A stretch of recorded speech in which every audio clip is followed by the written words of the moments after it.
Thank you, Tanya. Appreciate it. And first and foremost, a big thank you to Salt Lake County for hosting the conference this year. It's always amazing the amount of effort that's required to pull off an event like this. Also, a big thank you to Salt Lake City last night for a great event. Very interesting to always go out in the community and get inspired by some of the work that these CDBG dollars are doing, especially in the business area. So really appreciative of that.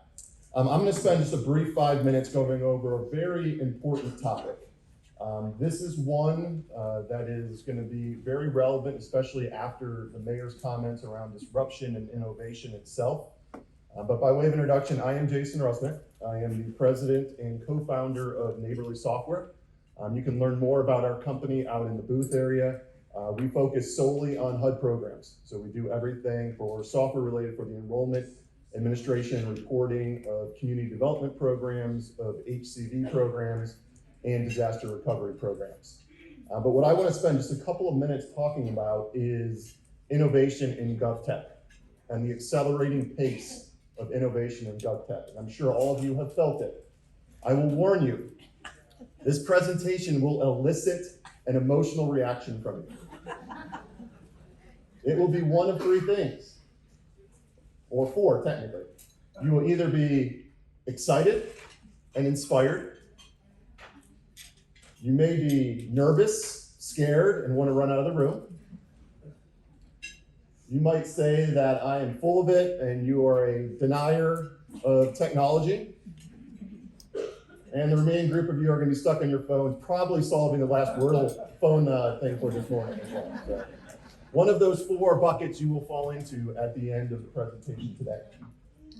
I do want to start with the most basic things around the diffusion of innovation. I'm sure all of you have seen these charts before. It talks about the adoption of technology from the early beginning all the way through. And we'll use one example, maybe near and dear to some of your hearts here in the room. We'll use the parking meter as our progress as we go throughout our journey here. Anybody know when the parking meter was invented? This is a great trivia question for you. It's gonna be really popular at a dinner event. 1935, the parking meter was invented in Oklahoma City. They were the early adopters. They were the innovators. None of you probably remember this, but parking used to be free. You didn't have to pay to park on any streets in the country. Now you do, it's commonplace. But you can see the parking meter on the left corner only took coins. It was one spot, one parking spot, and a little flag would go up and would say violation.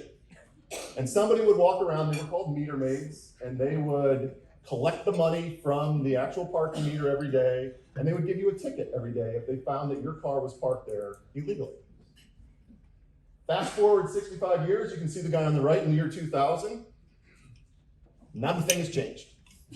Guy walks around with a big thing, taking money out of the coins of the meter, looking for violations, giving tickets to people. How many of you remember having to have coins in your purse? How many actually carry coins today? Probably not a single one of you. All right. I'm not going to make a comment. I know what group you're going to fall into if you're carrying a coin in your pocket. But the point here is for 65 years, not much, if anything, changed with parking meters. Now we're in an era of rapid technology advancement. So the first big thing that happened around 2000 is they said, let's pop in credit cards into these little individual meters. So now people didn't have to carry coins. They could just use their credit card every time they go to the meter, pay it. They still did collect coins, so people still were collecting and things of that nature, and you still got parking tickets based on people walking the streets. Fast forward 10 years maybe, just 10 years now. Everybody's seen those big machines now that have replaced the individual parking meters. Usually they're on a city block. You got to walk to them. They're probably 30 feet, 50 feet from you. Everybody's lining up, screaming that the credit card reader's not working and they're not getting their ticket right. But again, that's change. Fast change for the prior 65 years where nothing happened. Guess what? If you adopted that technology in 2010, 2012, you're way out of date now. Because if you don't have a parking app where somebody can pull up with their payphone and park on the street And oh, by the way, you go to a restaurant and your phone reminds you have 10 minutes before your parking expires, you push a button and you get another half hour. And there is nobody anymore that's pushing carts, collecting coins from machines, because all of it's done online. And people are driving in golf carts, scanning your license plate to see if you paid to park or if you're in violation. That's 20 years versus the first 70 years. It's coming, and it's coming to housing, economic, and community development. So if we talk a little bit about the future, I'm not even going to list these things because half of them I don't technically even understand, which is probably not a good thing for the CEO of a software company to say. Like Internet of Things, predictive analytics, all of this stuff is coming. It is inevitable, and it's going to come faster and faster and faster than ever before. And so what does that mean? Well, the problem is historically, government entities have been laggards. They've been the last ones to adopt the technology. There's the bureaucratic red tape. There's the costs associated with it. There's the, I'm not going to change here. And there's, even when you don't want to admit it or not, there's, I have 5 years to retirement. I'm not going to do anything to jeopardize my pension. You know it, you're laughing, but you know it's absolutely true. Well, what's the problem with that right now? You're using old technology or no technology. Anybody want to admit that they still use a fax machine for their housing community development program?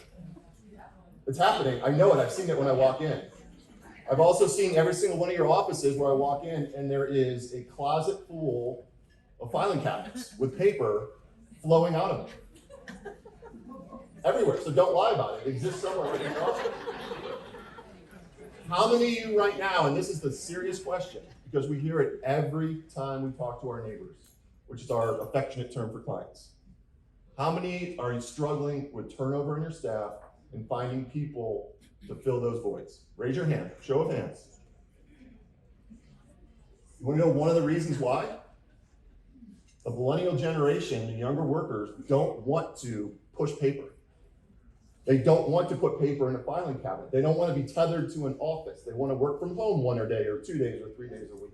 They want to be out in the community helping people. They don't want to be doing things that are being done today in all of your different offices across the country.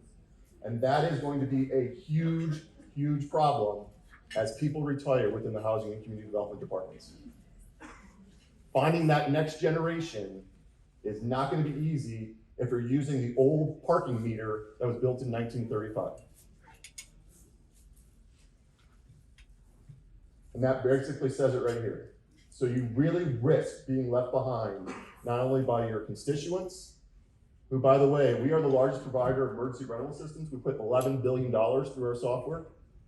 Almost 65% of all applications came through a mobile device.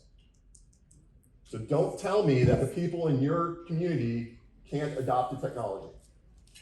They can, they do, and they're going to expect it more from you going forward. GovTech is booming. It is absolutely booming. You talk to any analyst, anybody in this space, there are more companies creating more solutions that are being adopted faster than ever before within city, county, and state levels. Within Neighborly Software, just a few things to highlight that we've done. So we have integrated payments into our system. One of the most challenging things to do, especially in disaster recovery programs or in housing choice voucher programs where you got to get money out the door quickly and timely, is make sure you're getting the right account numbers, the right addresses for checks, making sure people are cashing those things on time, doing all the reconciliation in a quick and fashion way. State of Pennsylvania recently, or Commonwealth of Pennsylvania, processed $75 million in 1 month or 2 months using their homeowner assistance fund program, using our integrated payment solution. Number 2, everybody needs to be able to tell a story. Your council members, every one of your congressmen, all they want to know is what are you doing in your communities? Pushing a report to them isn't going to help. Data visualization tools, the ability for your council members to say, look, I did 15 rehabs within my community. I had 5 down payment assistance programs, and we invested in 3 affordable housing complexes within my community. Make that available to them. We have that, we're neighbor analytics, or neighborlytics is what we call it. Complete screen sharing of all kinds of things that you can make public facing to all of your constituents going forward. And the third one, this is something we're working on. This is going to be very much future orientated here. But imagine receiving applications for any one of your programs and knowing within 30 seconds whether they qualify or not. The income household being qualified based on integration with the IRS or your state revenue department to tell whether they're income qualified. The property address system linking into our system that shows you they are in fact the owners of the property and they're current on their property taxes and they're ready to move forward. Integrating your code enforcement potentially in the solution to identify those houses that are at risk of being condemned or at risk of being succumb to the city or county because they haven't invested in the rehab that's required. All of that's coming. All that's going to be here within the next year to 2 years within your departments themselves. So I would say, in kind of wrapping up here, the biggest risk for all of us in this room is not recognizing where the market's going. Not recognizing that technology itself, whether you're good at technology or not, the employees within your group are going to demand it, the constituents are going to expect it, and if you don't deliver, your group is going to be left behind, and it's going to be very clear because you're going to be the ones that are the old parking meters with people putting coins in when everybody else has their apps paying for their parking going forward, and they're going to question, why is this not being done in my city or county?